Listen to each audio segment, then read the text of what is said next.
So I'm in ITP. So I'm into ITP, man, intensive whatever program. And like I say, I'm chain ganging. So I catch up with his roommate, bro. He young, I think he from like Savannah or Augusta. But he knew. He agreed. And at that particular time, bro, I wasn't having no mercy on nobody. It wasn't even like a mercy thing, like, but if you came through that, bro, and you didn't even know what you had going on, man, and I can eat off you, bro, I'm about to eat off you. And that was it. But I wasn't a predator from a sexual aspect. I was like, if you was green, I was green, and if you was a little greener than me, then meal on you. So, some kind of way, like, the dude was cool, man. I can't think of his name. I think we eventually got into a fight later on down the road. But anyway, so, we was in the room, and sometimes, like, you used to be, like, locked down a lot in ITP, bro. Like, that was just the dorm. Everybody, the floor was shiny, the shoes was shiny. Every time somebody come in the door, sir, good morning, sir, ma'am, good morning, ma'am. It was just, oh my God, bro, it was ridiculous. So when we were locked down, man, some kind of way we had started talking about gambling. So at first we started gambling on the tonk for push-ups. So I guess you got to ease into it. You don't just want to be like, oh, bro, you want to gamble. So then we go from the tanking for push-ups to tanking not for items, but let's say an item is $1. We'll probably create like some little tokens that's like 10 cents. And we went from tanking to shooting dice. Now, mind you, with the dice, you have to make the dice. You make the dice with toilet paper. You make the dice with toilet paper and medical tape. So you just take sometimes soap. You can take the soap, let the soap harden, then you put the toilet paper around the soap. And when I say soap, I'm like a little bitty piece of soap. You might cut it out with a razor. Then you put the toilet paper around the soap, sort of have some weight. And then when it dry, you put a little strip or tape around this way, and then you put another strip that way. Then you just put your numbers on there. So you got you some dice. You'll have you some decent dice. So when we started shooting dice, bro, we started getting in each other's pockets. And just like any other, like shooting dice on the street, you might start shooting a little 5 or a little 10, but after emotions get involved, bro, like that number started increasing. So at some point in time, bro, he had me up by like $10 to $15. So I'm like, bet $2. So then I come back. When I come back, I'm not going to stop gambling until I get out of the hole. I'm not stopping. So however much you're going to go for, that's how much it's going to be. You can get me up to $1 million in this motherfucker. I'm not paying you nothing. But I can't let that be known. So after a while, bro, I ended up winning all the man store stuff.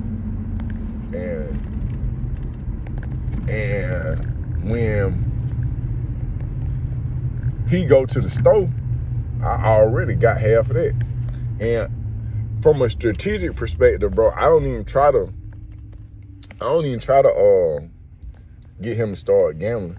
I wait till we get off into it, get off into the week. And then I'll lose something to him. Like on another note, I'll lose something to him because you gotta let him win some. Let him win a little bit. And then you back in until you learn what's going on. I done got tricked like that a couple times. Not a couple times, he ain't take me. I got to fighting like that a couple times. So lo and behold, I'm going through the procedure with this dude, but it's to a point now where I ain't. When he goes to the store, I go to the store. So I'm Gucci. So my homeboy, Caliente, come up there, and he see what's going on. He was like, bro, you got to sacked up. I was like, I don't know if I got to sacked up. I am just finessing my way through this situation. So as I am giving him information, I'm not aware that he has a totally different motive. His agenda is is not faith-based. It is not. It is not honey bun and chip driven. It is. He is there for the kill. He come to kill, steal, and to destroy in the worst way. So when he talking to me, I shouldn't have gave him no information. I should have stayed stiff on him because I didn't gave him the rundown. I'm like, oh, bro, like, he's sweet, but he ain't got number 5 years. He green, he ain't no gangster, he ain't no none of that. He just, you know what I mean? There for the picking. So then, I guess he peeping what going on. He let that slide for about 2 days. Then he pushed back up on me. Cause I guess he had been talking to my roommate. But when he talked to him, I was just thinking that, you know, he just talking to him. I'm green on what he got going on. So then my homeboy, Caliente, he come to me, he was like, bro, he was like, you like your roommate? I said, what you mean? He was like, do you like your roommate? He was like he, you know, he clean, we don't have no issues in the room, what going on? He was like, nah, man, I'm asking, do you like your roommate? I was like, yeah, nigga, I like my roommate, what's up? What you got going on? He was like, you willing to get stabbed about him? I said, wait a minute. What do you mean? What? I'm confused. I said, why would you ask me that? Am I willing to get stabbed up about him? You want my roommate? You want him to be in the room with you? He was like, no, Sean, I'm just saying, like, how bad do you like your roommate? I was like, well, if this is a hypothetical conversation, I'm not willing to get stabbed up about my roommate. Like, no, I don't want to get stabbed up about my roommate. So what I didn't understand is that Caliente was coming from a very homosexual place. He was like, man, I like your roommate. So then it got to a point where I was like, bro, you're not gonna take advantage of that dude like that, man. He was just like, man, you my homeboy, and you know, this Alto. He was like, well, had this been in a different environment, I ain't know you, bro, I really could have, you know what I mean, we would be in a weird situation right now. I was like, listen, bro, I'm not with no gay stuff. I don't want that man like that. I got that man set up because he green.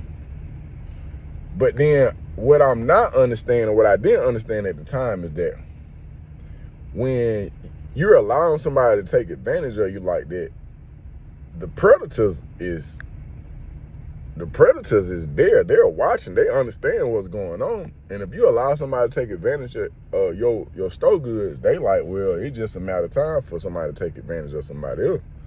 Of something else or another element of what you got going on. And I was just like, bro, I'm not even on it. And then I had to really establish myself with Caliente, like, bro, like, cause he trying to explain to me how much time I got, and you trying to see if I'm gay for real. Cause I'm telling you, like, bro, I'm not with none of that. But then you like, man, if you ain't with that, then you need to step on out the way. I was like, no, that ain't what's going on. That ain't what's going on, cause you could just stay the fuck up out my business, and we'll be all right. We'll be all right if you just stay out my business. We'll be cool. You feel what I'm saying? Like, go on back over there and do what you got going on. Cause now he was right to one degree. Like, if we ain't know each other and then you had sided, I wasn't even supposed to give you all the information. I wasn't even supposed to give you the intel like that. But I ain't know bros on some I like your roommate type action. So I ain't understand the danger I had put myself and I put my roommate in. So what he was saying is, I'm gonna give you a pass. I was like, you gonna give me a pass? He was like, yeah, man, I really could have came in and stuck you and your roommate up. I'm like, bro, calm down. What is it? I'm not a boy, Damon. What are you talking about? But he was dead serious, bro. It could have really got ugly in there, man. Had we been in a different dorm, not in ITP, bro, and how he really could have, you know, caused some weirdness to take place, bro. And I wasn't even I wasn't with the shenanigans. I was with the shenanigans, but not the shenanigans he was with. All my shenanigans was like lowercase and mild fonts. He was big, bold font and capital letters shenanigans. So we didn't bump heads. Like we didn't go to war or nothing like that there. And later on, I don't know what happened. I think me and my roommate, we was in different dorms, bro. I guess he had like some animosity toward me. I think we might have bumped heads on the basketball court, bro. And like we really got to thumping one day. I pounced him out, but it was just like, I think that was just like he realized that I had taken advantage of him as he, you know, had gained some knowledge or whatnot. But that was what it was.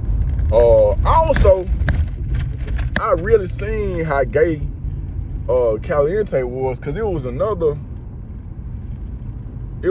dude in Dawn. He was from Atlanta. I'm not gonna say his name, but I'm gonna say this, and about 6 or 7 of y'all gonna know exactly what I'm not gonna say his real name. I'm gonna call him Deadly Dan.